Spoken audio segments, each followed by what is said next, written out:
Hazret Mesiu premtuar Islam thot, duhet mbajtur mend se tauhidi i vërtet, të cilin Zoti kërkon nga ne dhe nga pranimi i të cilit varet shpëtimi ynë, është ky,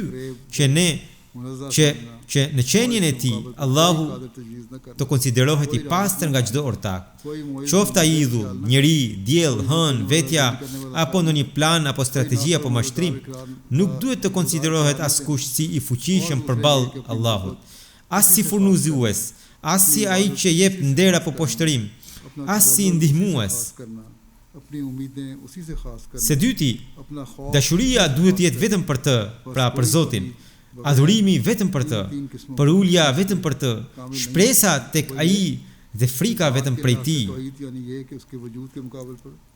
Thot, pa këto tre lloje përqendrimi, tauhidi nuk mund të jetë, pra njëshmëria ndaj Zotit nuk mund të jetë e plot. E para, tauhidi në qenien e Zotit. Do me thënë, gjdo gjë tjetër përballë Allahut të konsiderohet si e paqen dhe përkohshme dhe vdekshme, dhe si e tillë çdo gjë përballë tij është e papërsosur.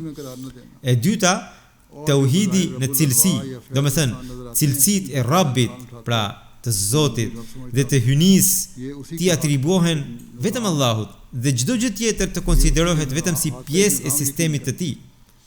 Pra, qoftë Amerika, qoftë Izraeli, çfarëdo fuqi tjetër e dynjas, janë asgjë përballë fuqisë së Zotit të Madhërisëm.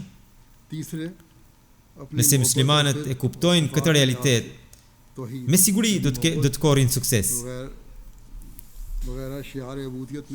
E treta, tauhidi në dashuri, në sinqeritet dhe në besnikëri.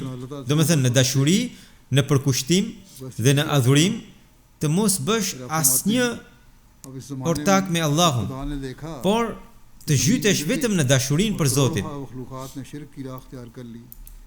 Pra, siç duhet dashur Allahu, ashtu nuk duhet dashur askush tjetër.